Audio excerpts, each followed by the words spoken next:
आशीष, जल्दी ही आपकी भी इच्छा पूरी होगी। मैंने पढ़ लिया आपका मैसेज, जल्दी पूरी करूंगा आपकी इच्छा।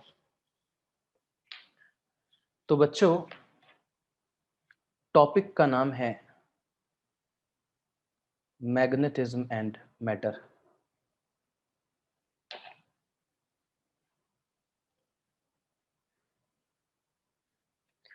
Magnetism and matter. शुभ्रा, कुछ कहना है बेटा?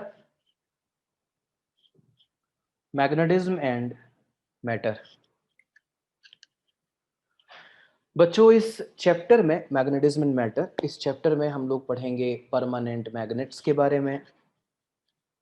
इसके अलावा मैग्नेटिक मोमेंट्स वगैरह क्या होता है ये सब हम जानेंगे। मैग्नेटिक प्रॉपर्टीज के बारे में हम पढ़ेंगे। अर्थ मैग्नेटिज्म हम यहाँ पर पढ़ेंगे। ये चैप्टर पिछले चैप्टर से छोटा है। पिछला चैप्टर एक बड़ा चैप्टर था और खूब वेटेज भी उसकी है, वेटेज इसकी भी है।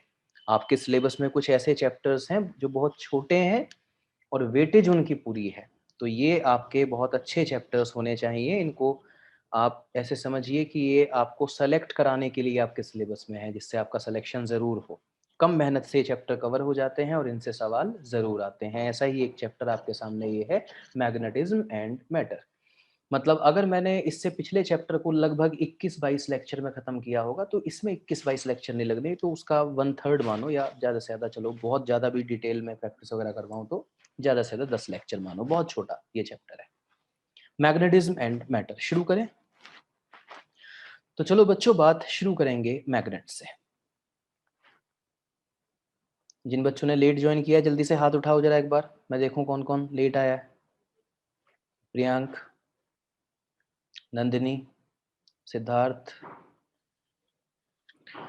मैग्नेट से, तो जब मैंने मैग्नेटिज्म पढ़ाना शुरू किया था, यशवर्धन हेलो, जब मैंने मैग्नेट पढ़ाना शुरू किया था तो आपको याद होगा मैंने शुरुआत में कहा था कि दो वजह से हो सकता है मैग्नेटिक फील्ड। या तो आसपास कोई चार्ज चल रहा होगा या आसपास कोई मैग्नेट होगी, याद है ना? तो मैंने आपसे कहा था कि इस चैप्टर में हम बात करेंगे कि चार्ज के चलने से, मतलब करंट फ्लो से जो मैग्नेटिक इफेक्ट आता है उसको हम पढ़ेंगे, उसके बारे में सब कुछ जानेंगे। और अब इस चैप्टर में हम पढ़ेंगे मैग्नेट के बारे में कि मैग्नेटिक फील्ड अगर मैग्नेट से आए तो क्या होगा। ठीक है जी, और क्या क्या उसमें हो सकता है, क्या क्या कंडीशन बनेंगी। तो सबसे पहले हम मैग्नेट को जानेंगे बच्चों। मैग्नेट दो तरह की होती हैं। आज का जो मेरा लेक्चर है वो थ्योरेटिकल ज्यादा है, थ्योरेटिकल ज्यादा है। लिखते जाइए साथ साथ स्पीड से, ठीक है? मैग्नेट दो तरह की होती हैं, कौन कौन सी? नेचुरल और आर्टिफिशियल। जल्दी से, स्पीड से बेटा। नेचुरल और आर्टिफिशियल, दो तरह की मैग्नेट होती हैं। जहां जहां कोई समझाने का पॉइंट आएगा समझाऊंगा भी, और लिखते जाइए। नेचुरल मैग्नेट ऐसी होती हैं जिनको आप बनाते नहीं हैं, वो नेचर में पाई जाती है। नेचर में कुछ ऐसे सब्सटेंस मिलते हैं जिनके पास मैग्नेटिक प्रॉपर्टी अपने आप ही होती है बाय डिफॉल्ट। नेचुरल मैग्नेट उनको हम बोलते हैं। जैसे मैग्नेटाइट इसका एक एग्जांपल है। मैग्नेटाइट, मैग्नेटाइट Fe3O4, Fe3O4 इसका फॉर्मूला होता है मैग्नेटाइट। तो ये नेचुरल मैग्नेट है, इसके अंदर मैग्नेटिक प्रॉपर्टी होती है। और आर्टिफिशियल क्या होता है? प्रिपेयर्ड, वो मैग्नेट जिनको हम प्रिपेयर करते हैं, प्रिपेयर्ड। नेचुरल नहीं मिलती हैं वो, हम उनको बनाते हैं, हम उनके अंदर मैग्नेटिक प्रॉपर्टी लाते हैं। उनको मैग्नेटिक फील्ड में रखकर हम उनमें मैग्नेटिक प्रॉपर्टी लाते हैं, उनको आर्टिफिशियल मैग्नेट कहते हैं। ये प्रिपेयर्ड होती हैं। तो टीचर पूछ सकता है कि आर्टिफिशियल मैग्नेट किस सब्सटेंस से बनाओगे, तो आप कहना कि आयरन से बना सकते हैं, स्टील से बना सकते हैं, निकिल से बना सकते हैं आर्टिफिशियल मैग्नेट। लिखते जाइए, मैंने कहा थ्योरेटिकल है मेरा लेक्चर आज का। मैग्नेट दो तरह की होती हैं, नेचुरल होती हैं, आर्टिफिशियल होती हैं। नेचुरल मैग्नेट, मैग्नेटाइट उसका एग्जांपल है। इनमें नेचुरली मैग्नेटिक प्रॉपर्टीज होती हैं। आर्टिफिशियल मैग्नेट जो है वो प्रिपेयर्ड होती हैं। और मैंने कहा आयरन हुआ, स्टील हुआ, निकिल हुआ, इससे आप इसको बना सकते हैं। अगली बात लिखेंगे, अगला पॉइंट स्टार बना के लिखेंगे बच्चों। Magnet has attractive, magnet has attractive and directive, attractive and directive properties.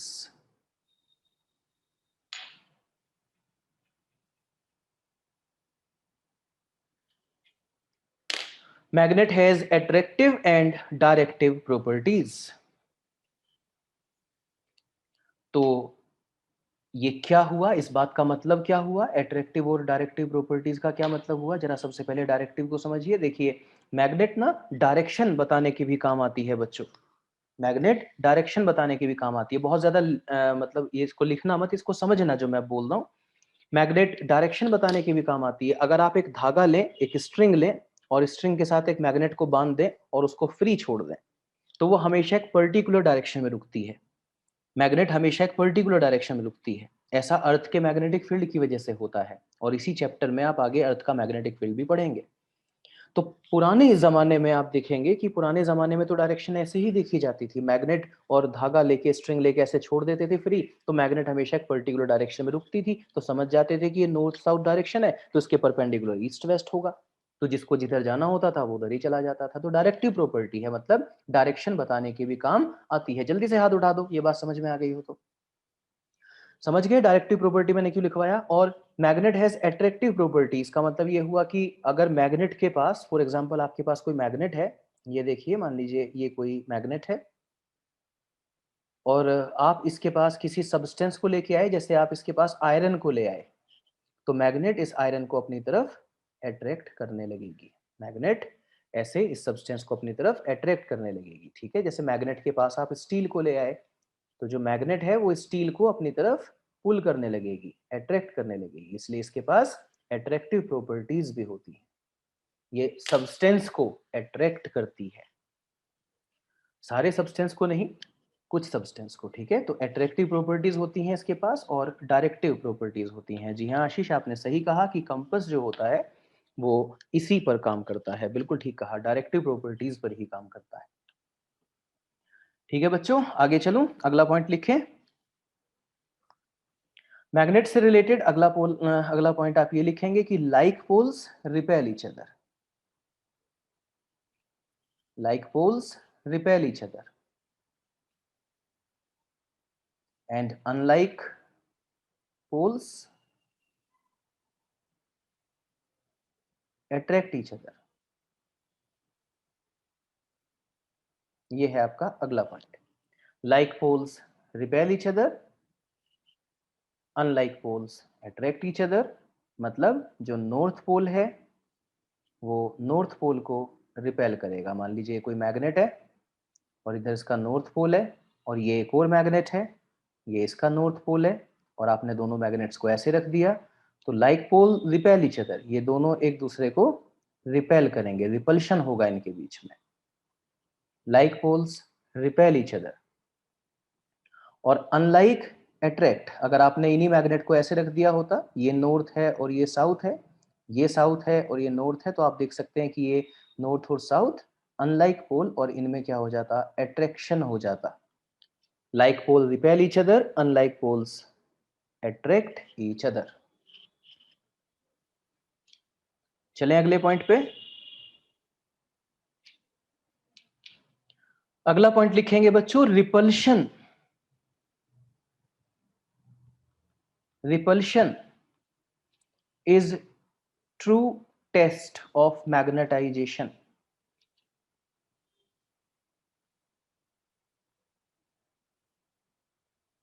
Repulsion is true test of magnetisation.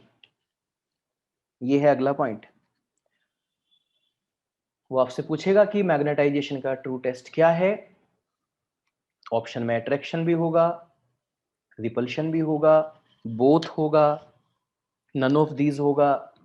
तो आप क्या टिक करेंगे, रिपल्शन। देखिए इस बात का मतलब क्या है जरा समझिएगा। बेटा जैसे ये कोई मैग्नेट है, आप जानते हैं ना कि मैग्नेट के पोल्स होते हैं नॉर्थ और साउथ। मान लीजिए आप इसके पास इस सब्सटेंस को ले आए, और ये कोई सब्सटेंस है, मान लीजिए कि ये आयरन पीस है, तो जो मैग्नेट है वो इस आयरन पीस को अपनी तरफ पुल करेगी ना, अट्रैक्शन होगा। इसी तरह से बच्चों अगर आप एक और एग्जांपल देखो, ये नॉर्थ है और ये साउथ है, अगर ये आयरन पीस ना होके ये भी कोई मैग्नेट ही रही होती और ऐसे रख दिया जाता इधर साउथ और इधर नॉर्थ, तो ये वाली मैग्नेट इस मैग्नेट को अपनी तरफ अट्रैक्ट करती, बोलो यस और नो। तो इसका तो ये मतलब हुआ बच्चों कि अगर मैं आपसे ये कहूं कि ये एक मैग्नेट है और ये कोई चीज है, दिस इज सम ऑब्जेक्ट, और ये मैग्नेट इस ऑब्जेक्ट को अपनी तरफ पुल कर रही है, तो बताइए कि क्या ये एक मैग्नेट है? तो आप कहोगे कि हाँ ये मैग्नेट हो भी सकती है, और ऐसा भी हो सकता है कि ये मैग्नेट नहीं है, ये कोई सब्सटेंस है, लाइक निकल, लाइक स्टील, लाइक आयरन, ऐसा कुछ ये हो सकता है। जल्दी से हाथ उठा के बताइए यस और नो। अगर कोई मैग्नेट किसी सब्सटेंस को अट्रैक्ट करने लगे तो क्या आप ये कहेंगे कि वो सब्सटेंस एक मैग्नेट है? आप कहेंगे नहीं, ये मैग्नेट हो भी सकता है, और ऐसा भी हो सकता है कि ये आयरन हो, स्टील हो, या निकिल हो, ऐसी कोई चीज हो जिसको ये अट्रैक्ट करने लगा, कोबाल्ट है। बोलो यस और नो। जी हाँ शुभ्रा, बिल्कुल आप ठीक कह रहे हैं, मैं उसी पॉइंट पे भी आऊंगा भी, और मैं उसको भी रिवाइज करवाऊंगा। लेकिन बच्चों अगर ये कहा जाए कि ये मैग्नेट ये इस चीज को जो भी साइड में रखी है इसको रिपेल कर रही है, रिपल्शन फील कर रहा है, इस मैग्नेट से ये सब्सटेंस अगर रिपल्शन फील कर रहा है, तो 100% बोलो ये कौन है? ये 100% एक मैग्नेट है, क्योंकि मैग्नेट सब्सटेंस को क्या करेगी? अट्रैक्ट करेगी। मैग्नेट रिपेल किसको करेगी? एक मैग्नेट को ही करेगी। कब? जब लाइक पोल उसके पास ऐसे रख दिया जाएगा, तो like pole repel each other. बोलो यस और नो। तो इसका मतलब अगर रिपेल कर रही है तो ये फिर गारंटी हो जाएगी इस बात की कि ये मैग्नेट ही है। इसी बात को मैंने कहा कि मैग्नेटाइजेशन का जो ट्रू टेस्ट है वो रिपल्शन है, अट्रैक्शन नहीं है। सब लोगों को पॉइंट क्लियर हो गया? और इसी बात को शुभ्रा ने कहा कि सर ऐसा कुछ इलेक्ट्रोस्टैटिक्स में भी आया था। बिल्कुल आया था, वहां पे भी आपने देखा था कि जो चार्ज है, रिपल्शन ही इलेक्ट्रिफिकेशन का भी ट्रू टेस्ट है। Like charge repel each other, क्योंकि अट्रैक्शन तो न्यूट्रल बॉडी के साथ भी हो सकता है किसी चार्ज का, इंडक्शन के प्रोसेस की वजह से, जो कि आप वहां पे पढ़ते हो, है ना। ज्यादा मैं टॉपिक से हिलूंगा नहीं, लेकिन आपको याद आ गया होगा अगर आप सही टाइम पे रिवाइज कर रहे हैं तो। क्या मैं आगे चलूं? तो अगला पॉइंट लिखेंगे, अगला पॉइंट। चलो पहले जल्दी से, रजिस्टर में कोई नहीं देखेगा, आंखें बंद करो और देखो कितने पॉइंट बताए मैंने। देखो सारे याद आएंगे क्या? मेरे बिना बताए, रजिस्टर में नहीं देखना। कितने पॉइंट बताए अभी तक? ये जितने पॉइंट बताए हैं सारे सवाल हैं, सारे सवाल हैं, फालतू तो कुछ नहीं लिखवाता मैं तुम्हें। जी तो आइए देखें हमने अभी तक कितने पॉइंट लिखे, कितने सवाल हमने अभी तक तैयार किए, थ्योरेटिकल कितनी बातें हमने अभी तक याद की। अब आंखें खोल सकते हैं आप और देखिए सामने। हमने पढ़ा कि मैग्नेट दो तरह की होती है, नेचुरल और आर्टिफिशियल। खैर आपसे सवाल यहाँ पे पूछा जाएगा कि आर्टिफिशियल मैग्नेट का कोई एग्जांपल दे सकते हैं, तो आप कहेंगे मैग्नेटाइट, उसका फॉर्मूला होता है Fe3O4। आर्टिफिशियल मैग्नेट किससे बनाएंगे? तो आप कहेंगे आयरन, स्टील और निकल से। अगला पॉइंट है मैग्नेट में कौन कौन सी प्रॉपर्टी होती हैं? तो आप कहेंगे अट्रैक्टिव प्रॉपर्टी होती हैं और डायरेक्टिव प्रॉपर्टीज होती हैं। अगला पॉइंट हमने सीखा कि जो मैग्नेट है ना वो सब्सटेंस को, मैग्नेट जो है वो सब्सटेंस को अट्रैक्ट करती है, लाइक आयरन हो गया, जैसे स्टील हो गया, उनको अट्रैक्ट करती है। और मैग्नेट एक दूसरी मैग्नेट को भी अट्रैक्ट कर सकती है, और मैग्नेट मैग्नेट को रिपेल भी कर सकती है। ठीक है, तो कब? तो उसके लिए लिखवाया like pole repel each other, unlike pole attract each other. ठीक है जी। नहीं, आर्टिफिशियल में मैंने बोला निकल, स्टील, आयरन। मैग्नेटाइट नेचुरल है अश्विन, नेचुरल मैग्नेट का एग्जाम्पल है मैग्नेटाइट। आर्टिफिशियल किससे बनाओगे? तो आप कहोगे स्टील, आयरन, निकल, उनसे बनाएंगे। अगला पॉइंट लिखवाया repulsion is a true test of magnetisation. अगला ये पॉइंट मैंने लिखवाया कि अगर कोई मैग्नेट किसी चीज को अट्रैक्ट कर रही है तो वो चीज एक मैग्नेट भी हो सकती है और कोई सब्सटेंस भी हो सकता है। लेकिन अगर मैग्नेट किसी चीज को रिपेल कर रही है तो वो चीज पक्का एक मैग्नेट ही होगी। Like pole repel each other का कॉन्सेप्ट होगा। क्या हम आगे चल सकते हैं? अब इतने पॉइंट क्लियर हो गए? लिखेंगे मैग्नेटिक पोल्स हमेशा पेयर में एग्जिस्ट करते हैं। लिखिए अगला point, magnetic poles always exist in pair. Magnetic poles always exist in pair. तो मैं इसी बात को दोबारा लिख रहा हूं कि यूनिपोल एग्जिस्ट नहीं करता। Magnetic unipole doesn't exist। Magnet के पोल्स हमेशा पेयर में एग्जिस्ट करते हैं। ऐसा नहीं हो सकता कि हमने आज अकेला नॉर्थ पोल देखा, उसके आसपास कोई साउथ नहीं था, हो ही नहीं सकता। अकेला साउथ पोल एग्जिस्ट कर ही नहीं सकता, अकेला नॉर्थ पोल एग्जिस्ट कर ही नहीं सकता। मैग्नेटिक पोल्स हमेशा पेयर में एग्जिस्ट करते हैं, हमेशा पेयर में एग्जिस्ट करते हैं। एक पोल का अपोजिट पोल नियर बाई जरूर होता है। ये जैसे नॉर्थ पोल है तो इसके पास ये साउथ पोल है। ठीक है बच्चों, कभी भी यूनिपोल एग्जिस्ट नहीं करता। इसका ये मतलब हुआ कि अगर आप ये सोचें कि जी हम तो बीच में से तोड़ देते हैं मैग्नेट को, तोड़ दीजिए आप। अगर आपने इसी मैग्नेट को बीच में से ऐसे ब्रेक कर दिया, इसी मैग्नेट को आपने ऐसे बीच में से अगर ब्रेक कर दिया, देखिए लाइक दिस, तो क्या होगा? तो देखिए यहां पर नॉर्थ हुआ करता था, यहाँ पर साउथ हुआ करता था, ऐसे। जब उसको ब्रेक कर देंगे ना, तो यहाँ नॉर्थ के अपोजिट यहाँ साउथ बन जाएगा और साउथ के अपोजिट यहाँ नॉर्थ बन जाएगा, अपने आप पोल क्रिएट हो जाएगा। तो अगर आप मैग्नेट को, ये जो मैग्नेट थी, इस मैग्नेट को अगर आपने ब्रेक भी कर दिया, मैग्नेट को ब्रेक कर दिया आपने, तो अपने आप अपोजिट पोल्स बन जाएंगे। आप कभी भी पोल्स को अलग नहीं कर सकते बच्चों। ये डायग्राम बना दो प्लीज। आप कभी भी पोल्स को अलग नहीं कर सकते। ऐसे नहीं है कि ये अपने इधर नॉर्थ है इधर साउथ है, तोड़ के अलग कर दिया कि नॉर्थ उधर गया साउथ इधर गया, नहीं हो सकता। अगर आपने पीस बना दी ऐसे, तो हर पीस एक इंडिपेंडेंट मैग्नेट बन जाएगा। इस पॉइंट को प्लीज लिख देंगे सभी लैंग्वेज में कि अगर हम किसी मैग्नेट को ब्रेक कर देंगे तो हर पीस एक इंडिपेंडेंट मैग्नेट बन जाएगा। लैंग्वेज लिखिए, if we break a magnet, if we break a magnet, then each piece will become an independent magnet। हर पीस एक इंडिपेंडेंट मैग्नेट बन जाएगा। each piece will become an independent magnet। अगर आप किसी मैग्नेट को ब्रेक कर देंगे तो हर पीस एक इंडिपेंडेंट मैग्नेट बन जाएगा। each piece will become an independent magnet and opposite pole will be created accordingly। जो भी बनना होगा वो अपने आप बन जाएगा। अपोजिट पोल अपने आप बन जाएगा। Opposite pole will be created accordingly. अलग नहीं कर सकते हैं आप कभी भी पोल्स को।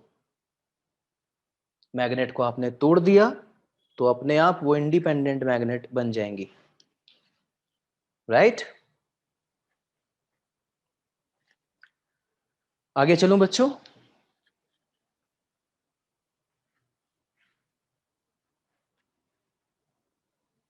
ये आपकी एक बार मैग्नेट है। क्या कहा मैंने इसको? लिखना कमेंट बॉक्स में, क्या कहा? क्या कहा इसको मैंने? Bar magnet. क्या कोई बच्चा कमेंट बॉक्स में बार मैग्नेट का दूसरा नाम लिखेगा? एनीवन? आशीष, पावनी और प्रेरणा हाथ उठा हुआ है। बार मैग्नेट का कोई दूसरा नाम बताएगा मुझे? नहीं पायल। बार मैग्नेट का कोई दूसरा नाम नहीं। शुभ्रा नहीं। सोलेनॉइड एक मैग्नेट की तरह काम करता है शुभ्रा, लेकिन बार मैग्नेट को सोलेनॉइड नहीं कहते, है ना? वो एक सवाल है कि explain how solenoid act as a magnet, that's a different thing. वो इस चैप्टर में आगे आएगा शुभ्रा। बार मैग्नेट का दूसरा नाम पूछ रहा हूं। जी नहीं, जी नहीं, जी नहीं। बार मैग्नेट का दूसरा नाम होता है मैग्नेटिक डाइपोल। बार मैग्नेट का दूसरा नाम होता है मैग्नेटिक डाइपोल। Magnetic dipole. कितना बेसिक सा नाम नहीं है, मैग्नेटिक डाइपोल। एक ऐसा अरेंजमेंट जिसमें दो पोल हैं, मैग्नेटिक डाइपोल। जी जरूर, ये लीजिए जल्दी से, मैं तो इतना स्लो पढ़ा रहा हूं, कैसे छूट जाता है। तो बार मैग्नेट मैग्नेटिक डाइपोल का ही दूसरा नाम है। ये देखिए, इसमें जो किनारे से किनारे तक,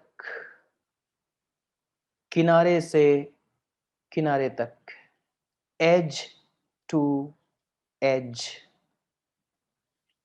एज टू एज जो सेपरेशन होता है किनारे से किनारे तक, उसको ज्योमेट्रिकल लेंथ कहते हैं। ज्योमेट्रिकल लेंथ ऑफ मैग्नेट, जल्दी से नोट करो। किनारे से किनारे तक, एज टू एज जो लेंथ है उसको ज्योमेट्रिकल लेंथ कहते हैं, जिसको मैं जी एल लिख रहा हूं। Geometrical length, it is the separation from edge to edge, separation between edge to edge. Got it? लेकिन लेकिन लेकिन लेकिन तुम जानते हो कि मैग्नेट के पोल्स बिल्कुल किनारे पर नहीं होते। क्या तुम ये जानते हो? क्या तुमने कभी मैग्नेट देखी है? फिजिक्स के स्टूडेंट हैं ये, कार्टूनों, चिड़ियाघर में जमा हो जाओ जाके, फिजिक्स पढ़ते हो, मैग्नेट नहीं देखी तुमने आज तक। तो देखा है ना कि बिल्कुल किनारे पे नहीं होते पोल्स, किनारे से थोड़े अंदर होते हैं पोल्स। किनारे पर नहीं होते, किनारे से थोड़े अंदर होते हैं पोल्स। तो मान लीजिए कि ये आपका नॉर्थ पोल है और ये साउथ पोल है, नॉर्थ पोल और साउथ पोल।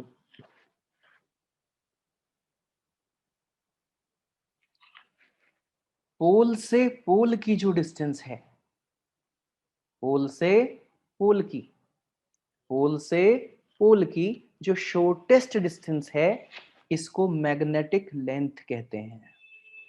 लिख देना स्टार बना के, जैसे भी लिखा था ना, edge to edge separation is geometrical length. अगला पॉइंट क्या लिखोगे? The shortest distance between, the shortest distance between two opposite poles of a magnet, the shortest distance between two opposite poles of a magnet is known as magnetic length। और अच्छे बच्चों, किसी भी magnet में, किसी भी मैग्नेट में हमेशा याद रखना, मैग्नेटिक लेंथ ज्योमेट्रिकल लेंथ से हमेशा छोटी होती है। और ऑब्वियसली होगी, क्योंकि मैंने कहा पोल्स किनारे पर नहीं होते, थोड़े अंदर होते हैं। मैग्नेटिक लेंथ ज्योमेट्रिकल लेंथ से हमेशा छोटी होगी। याद रखिएगा, इस चैप्टर में, इस चैप्टर में आज के बाद जब भी मैं कहूंगा लेंथ ऑफ मैग्नेट, तो बाय डिफॉल्ट मैं बात कर रहा हूंगा मैग्नेटिक लेंथ की। ठीक है जी? इस चैप्टर में आज के बाद मैं या कोई भी, या कोई एग्जामिनर जब भी आपसे कहे लेंथ ऑफ मैग्नेट और ना बताए कौन सी लेंथ, तो समझ लीजिएगा कि वो मैग्नेटिक लेंथ की बात कर रहा है। हमें उसी से मतलब है कि दो पोल्स के बीच में डिस्टेंस क्या है। अच्छे बच्चों, मैग्नेटिक लेंथ और ज्योमेट्रिकल लेंथ का ये जो रेशो होता है, ये 0.84 होता है। मतलब अगर कभी कोई, वैसे पूछते नहीं है, लेकिन अगर कभी आपको मैग्नेटिक लेंथ की जरूरत पड़ रही है और उसने दी नहीं, उसने ज्योमेट्रिकल लेंथ दे दी, उसने बोल दिया लैंग्वेज में कि ज्योमेट्रिकल लेंथ इज दिस, और आपको मैग्नेटिक लेंथ की जरूरत पड़ रही हो, तो आप निकाल सकते हैं कैसे मैग्नेटिक लेंथ और ज्योमेट्रिकल लेंथ के रेशो को। कितना आप समझेंगे? 0.84। बताइए, बात समझ में आ गई? मैं फिर से 30 सेकेंड्स का एक छोटा सा ब्रेक ले रहा हूं, और आप वापस ऊपर जाएंगे और सारे पॉइंट रिवाइज करेंगे, क्योंकि थ्योरेटिकल है, बहुत कुछ आज बता रहा हूं, तो मैसअप ना हो जाए। जल्दी से 30 सेकेंड्स सारे पॉइंट।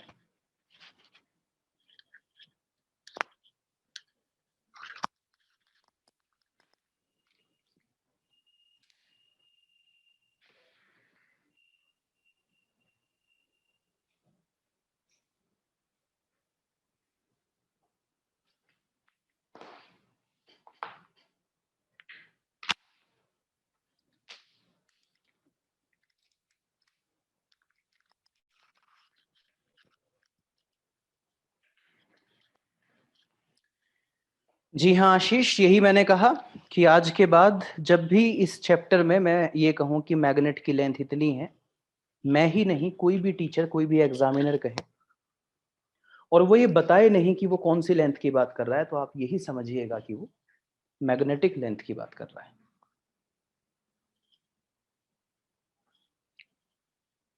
ठीक बेटा, हो गए सारे पॉइंट रिवाइज? आगे चलूं मैं? चलिए आगे बढ़ते हैं और हेडिंग डालिए मैग्नेटिक मोमेंट।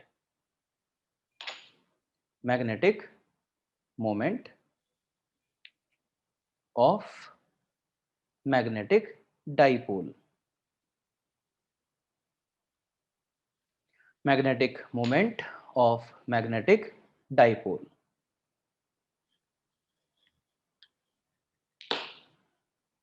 आप लोगों ने एक चैप्टर पढ़ा होगा, electric charge and field. 12th class के सिलेबस का पहला चैप्टर है। उसमें आप लोगों ने एक टर्म सुनी होगी, इलेक्ट्रिक डाइपोल, और उस डाइपोल का एक डाइपोल मोमेंट हुआ करता था, इलेक्ट्रिक डाइपोल मोमेंट। मैं साथ साथ वो भी याद दिलाऊंगा आपको। Electric dipole moment of electric dipole, ये आपका चैप्टर 1 12th क्लास का। और लेफ्ट में हमारा आज का chapter, magnetic moment of magnetic dipole. जी हाँ शुभ्रा, ठीक कहा। तो अगर आपको याद हो तो इलेक्ट्रिक डाइपोल क्या होता है? दो इक्वल और अपोजिट चार्ज होते हैं, दो इक्वल और अपोजिट चार्ज होते हैं जो एक दूसरे से कुछ डिस्टेंस पे रखे होते हैं। देख लीजिए, मान लीजिए एक माइनस क्यू चार्ज है और एक प्लस क्यू चार्ज है, दो इक्वल बट अपोजिट चार्ज होते हैं। तो इस अरेंजमेंट को, और ये एक दूसरे से कुछ डिस्टेंस पे रखे होते हैं, ये एक दूसरे से कुछ डिस्टेंस पे रखे होते हैं। मान लीजिए कि ये जो डिस्टेंस है इसको हमने 2L सिंबल लिख दिया। सिंबल कुछ भी ले सकते हैं, D भी लिख सकते थे, 2D लिख सकते थे, L लिख सकते थे, 2L लिख सकते थे, कुछ भी लिख सकते थे। तो माइनस क्यू प्लस क्यू, दो इक्वल अपोजिट चार्ज एक दूसरे से कुछ डिस्टेंस पे रखे होते हैं, तो इस अरेंजमेंट को हम इलेक्ट्रिक डाइपोल कहते हैं। इसी तरह से, इसी तरह से दो इक्वल और अपोजिट मैग्नेटिक पोल, दो इक्वल और अपोजिट मैग्नेटिक पोल, समझ गए? चार्ज की जगह पोल आ गए हैं। दो इक्वल और अपोजिट मैग्नेटिक पोल्स, तो ये क्या बन गया? ये बन गया मैग्नेटिक डाइपोल। और दोनों पोल के बीच की जो डिस्टेंस है, जिसको बेसिकली मैग्नेटिक लेंथ कहा जाता है, उसका सिंबल कुछ भी हो सकता है। मैंने कहा सिंबल कुछ भी हो सकता है, मैंने 2L लिख दिया, कुछ भी हो सकता है। तो ये 2L कौन सी लेंथ है, कमेंट बॉक्स में लिख देना जरा। ये 2L कौन सी लेंथ है? जी हाँ, बहुत बढ़िया, बहुत अच्छी स्पीड आपकी, और मैं शॉर्ट में समझ जाता हूं, आपने बहुत अच्छा किया ML लिख के, बहुत अच्छा। MG नहीं नालायक पावनी, MG नहीं ML। दो पोल्स के बीच की अपोजिट, दो पोल्स के बीच की, दो अपोजिट पोल्स के बीच की जो डिस्टेंस है, दैट इज मैग्नेटिक लेंथ। बहुत अच्छा, चलिए आगे बढ़ते हैं। तो बेटा इलेक्ट्रिक डाइपोल जैसे था ना, बिल्कुल वैसे ही मैग्नेटिक डाइपोल हो गया। ठीक है, मैं समझ गया था वैसे पावनी। तो बच्चों याद है ना कि इलेक्ट्रिक डाइपोल मोमेंट क्या होता है? देखो याद दिला रहा हूं मैं, पहले पढ़ाओ फिर इन्हें रिवाइज भी करवाओ, नालायको, फिर भी तुम्हारे नंबर ना आए। इलेक्ट्रिक डाइपोल मोमेंट क्या होता है? ये एक वेक्टर क्वांटिटी होता है, और वेक्टर की डायरेक्शन क्या होती है? इलेक्ट्रिक डाइपोल मोमेंट एक वेक्टर क्वांटिटी है, और उसकी डायरेक्शन क्या होती है? नेगेटिव से पॉजिटिव की तरफ। कितने बच्चों को याद था? हाथ उठाओ।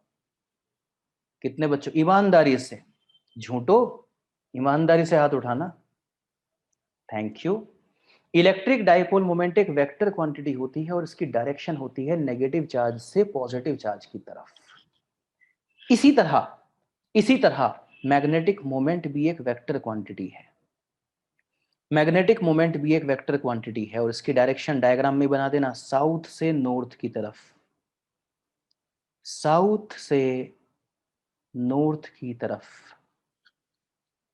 कैपिटल एम से रिप्रेजेंट कर रहा हूं मैं इसको, कुछ किताबें स्मॉल एम से भी रिप्रेजेंट कर देती हैं, कुछ किताबें म्यू से रिप्रेजेंट करती हैं, म्यू से कुछ ये भी सिंबल लेती हैं। सिंबल मैंने कहा अलग अलग ऑथर अलग अलग ले लेते हैं। तो मैग्नेटिक मोमेंट बिल्कुल डाइपोल मोमेंट की जगह आया है। डाइपोल मोमेंट नेगेटिव से पॉजिटिव चार्ज की तरह होता है, तो मैग्नेटिक मोमेंट साउथ से नॉर्थ की तरफ। यहां देख लीजिएगा कि पॉजिटिव चार्ज की जगह यहां पे नॉर्थ पोल है, नेगेटिव चार्ज की जगह यहां पे साउथ पोल है। याद कीजिए डाइपोल मोमेंट का मैग्नीट्यूड क्या होता है। किसी भी एक चार्ज के मैग्नीट्यूड को दोनों चार्ज के बीच की डिस्टेंस से मल्टीप्लाई कर दिया जाए तो इसी को डाइपोल मोमेंट का मैग्नीट्यूड कहते थे। इसी तरह से मैग्नेटिक मोमेंट का मैग्नीट्यूड क्या होगा, दोनों पोल में से किसी भी एक पोल की स्ट्रेंथ, दोनों पोल में से किसी भी एक पोल की स्ट्रेंथ, किसका सिंबल है ये, पोल स्ट्रेंथ का, पोल स्ट्रेंथ का सिंबल है। क्यू के नीचे छोटा सा एम लिख दिया है, बस एक तरीका है ये बताने का कि जैसे क्यू हुआ करता था ना इलेक्ट्रोस्टैटिक्स में, उसकी जगह ये आया है, पर ये चार्ज नहीं है, ये पोल स्ट्रेंथ है। तो दोनों पोल में से किसी भी एक पोल की स्ट्रेंथ मल्टीप्लाइड विद दोनों पोल के बीच की डिस्टेंस, इसे मैग्नेटिक मोमेंट का, मैग्नेटिक मोमेंट का मैग्नीट्यूड कहते हैं। इसे मैग्नेटिक मोमेंट का मैग्नीट्यूड कहते हैं। बोलिए बात समझ में आ गई बच्चों। तो इलेक्ट्रिक डाइपोल मोमेंट की जगह ये आया है। आगे चलूं, नेक्स्ट पॉइंट, नेक्स्ट पॉइंट। बहुत सारे पॉइंट्स हैं आज, इसीलिए थोड़ा साथ साथ रिवाइज करने का भी मौका एक दो बार दिया। मान लीजिए ये कोई मैग्नेट है,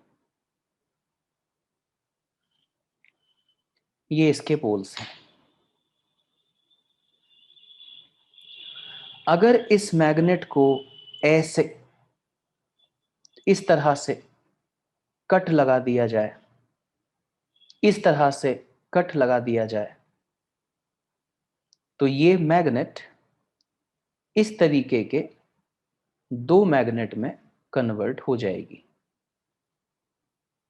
इस तरीके के दो मैग्नेट में कन्वर्ट हो जाएगी। सही कह रहा हूं ना मैं, ऐसे अगर मैं मैग्नेट में कट लगा दूं, इससे क्या फर्क पड़ेगा, बिल्कुल बीच में से कट किया है बेटा, इससे पोल स्ट्रेंथ आधी हो जाएगी,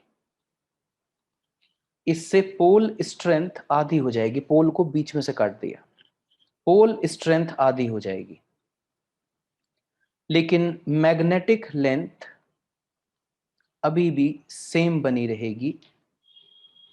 समझ गए, मैग्नेटिक लेंथ अभी भी सेम बनी रहेगी, लेकिन पोल स्ट्रेंथ आधी हो जाएगी। सही, पोल को बीच में से काट दिया बिल्कुल, अगर बिल्कुल बीच में से काट दिया तो आधी हो जाएगी, और अगर बिल्कुल बीच में से नहीं काटता तो जिस रेशो में काटता वैसे ही एग्जांपल ले लूंगा आगे। मान लीजिए दो हिस्से की जगह चार हिस्से कर देता है, ऐसे ही बिल्कुल ऐसे ही लेंथ के पैरेलल कट लगा के ऐसे चार हिस्से कर देता, तो हर हिस्से की पोल स्ट्रेंथ 1/4 हो जाती है ओरिजिनल की। राइट, आऊंगा बेटा सिद्धार्थ, आऊंगा उसमें। तो अगर किसी मैग्नेट को आपने लेंथ के अलोंग कट कर दिया तो पोल स्ट्रेंथ बदल जाती है, मैग्नेटिक लेंथ नहीं बदलती। ओहो, भविष्य देखने लगो तुम सब, आगे का सवाल पूछ लिया सारों ने। ऐसा हो सकता है क्या कि मैं कोई चीज ना बताऊं तुम्हें, बोलो। ये लो, ये एक मैग्नेट है, ये नॉर्थ पोल है और ये साउथ पोल है। पर हमने ऐसे कट कर दिया। इस बार हमने पोल को कट नहीं किया, इसीलिए इस बार पोल स्ट्रेंथ नहीं बदलेगी। क्या बदल जाएगी? मैग्नेटिक लेंथ बदल जाएगी। से यस और नो। डिपेंड करता है तुमने कट कहां लगाया। बिल्कुल आधे में लगाया तो मैग्नेटिक लेंथ आधी हो गई। यही पूछना चाह रहे थे ना। तो अगर हमने मैग्नेट के परपेंडिकुलर कट लगा दिया, मैग्नेट के परपेंडिकुलर, तो मैग्नेटिक लेंथ बदल जाएगी। और अगर हमने लेंथ के अलोंग कट लगाया तो पोल स्ट्रेंथ बदल जाएगी। बोलिए, बात समझ में आ गई? नहीं जी, पोल को नहीं कट किया ना आपने, पोल को कट नहीं किया, इसलिए पोल की स्ट्रेंथ बिल्कुल सेम बनी रहेगी क्योंकि आपने पोल को कट नहीं किया है। बच्चों जरा देखना, ये जरा मुझे करने देना सवाल।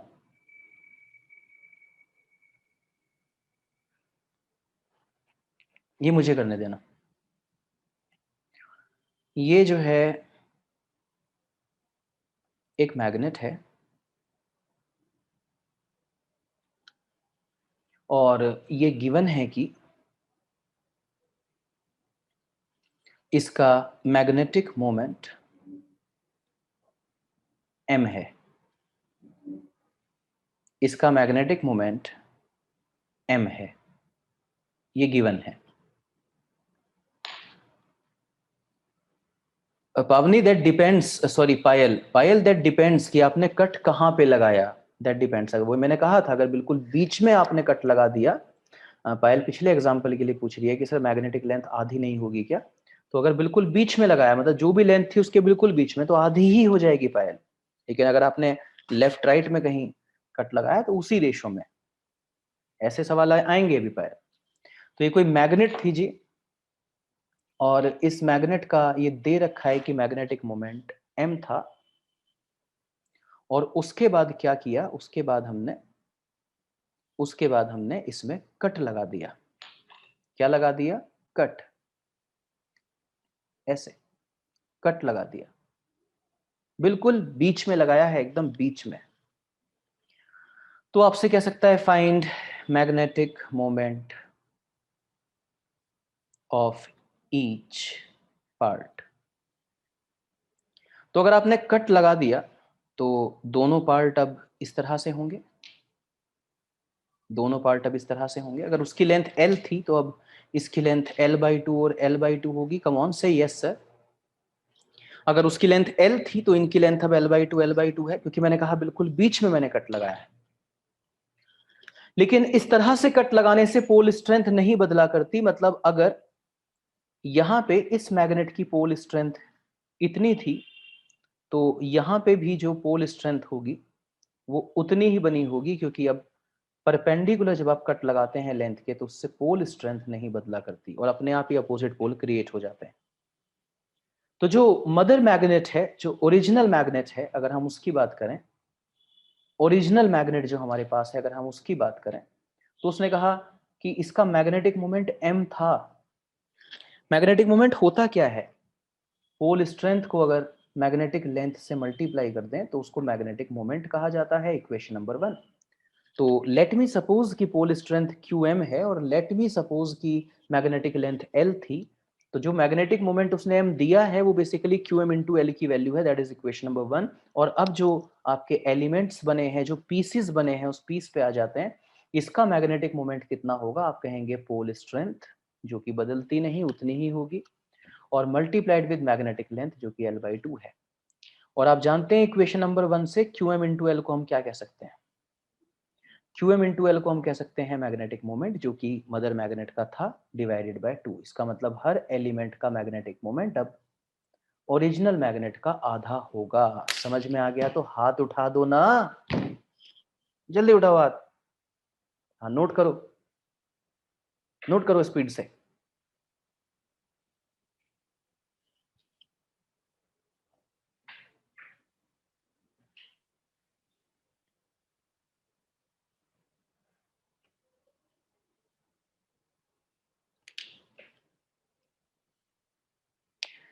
बच्चों अगर ये कट मैंने लेंथ के अलोंग सिमेट्रिकल लगाया होता तो क्या होता?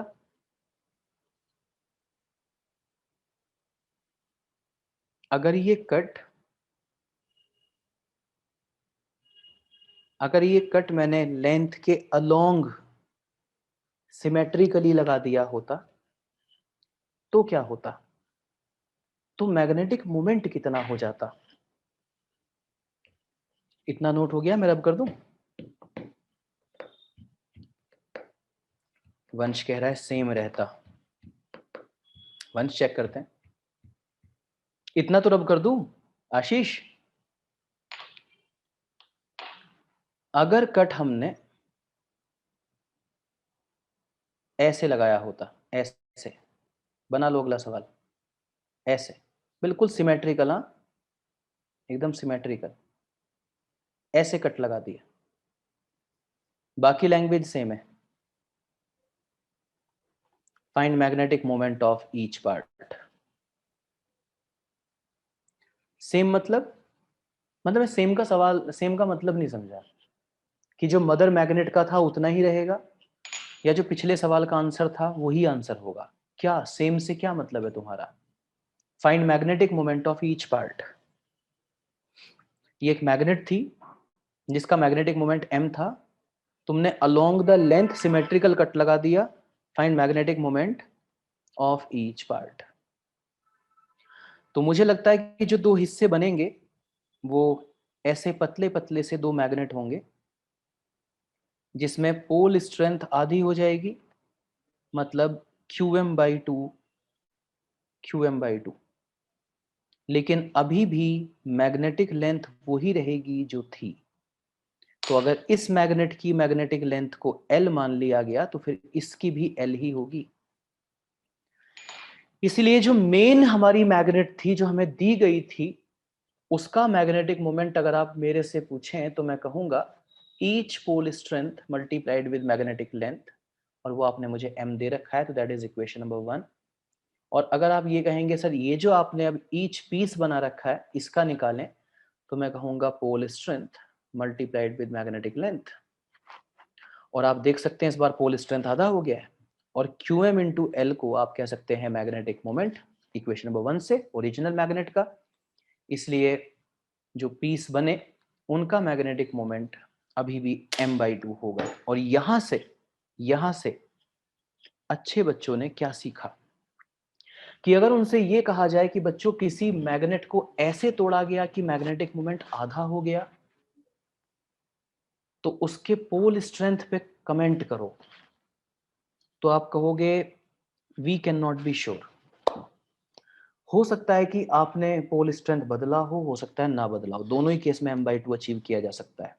मे बी आपने लॉन्गिट्यूडनल कट लगाया हो, मे बी आपने ट्रांसवर्स कट लगाया हो। जल्दी से हाथ उठा दो, बात समझ में आ गई है नहीं?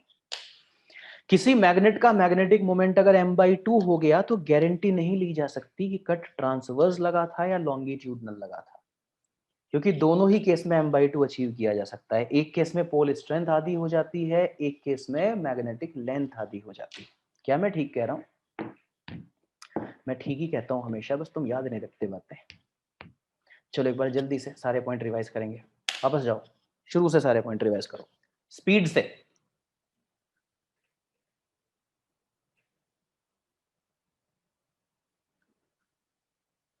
मैग्नेटाइट का फॉर्मूला भूल गए ना तुम? मैग्नेटाइट का फॉर्मूला खुशी भूल गई बेटा? Fe3O4। हाँ बहुत अच्छा सुहेमा, बहुत अच्छी टाइपिंग स्पीड। आशीष बढ़िया बेटा, नेचुरल मैग्नेट होती है राइट। चलो चलो जल्दी से सारे पॉइंट रिवाइज करो। कितने पॉइंट बताएं? ज्योमेट्रिकल लेंथ, मैग्नेटिक लेंथ, उनका रिलेशन भी बताया मैंने। मैग्नेटिक लेंथ, हाँ अश्विन बिल्कुल, आपकी भी बहुत अच्छी स्पीड। मैग्नेटिक लेंथ और ज्योमेट्रिकल लेंथ इसका रेशो 0.84 होता है। हाँ, और मैंने कहा इस चैप्टर में जब भी मैं कहूं कि लेंथ ऑफ द मैग्नेट तो आप समझेंगे मैग्नेटिक लेंथ। यूनिपोल कभी एग्जिस्ट नहीं करते। मैग्नेटाइजेशन का ट्रू टेस्ट क्या है? रिपल्शन, क्योंकि अट्रैक्ट तो वो किसी सब्सटेंस को भी कर सकती है मैग्नेट, पर रिपल्शन अगर दे रही है तो दूसरी मैग्नेट ही होगी और लाइक पोल पास रख दिया होगा। Got it? Transverse cut, longitudinal cut, कब पोल स्ट्रेंथ बदलती है कब नहीं बदलती, सारे पॉइंट रिवाइज हो गए। ऐसे ही मासूम सा चैप्टर है, बिल्कुल बिल्कुल मासूम सा चैप्टर है ये। चलो कल मिलता हूँ, थैंक यू।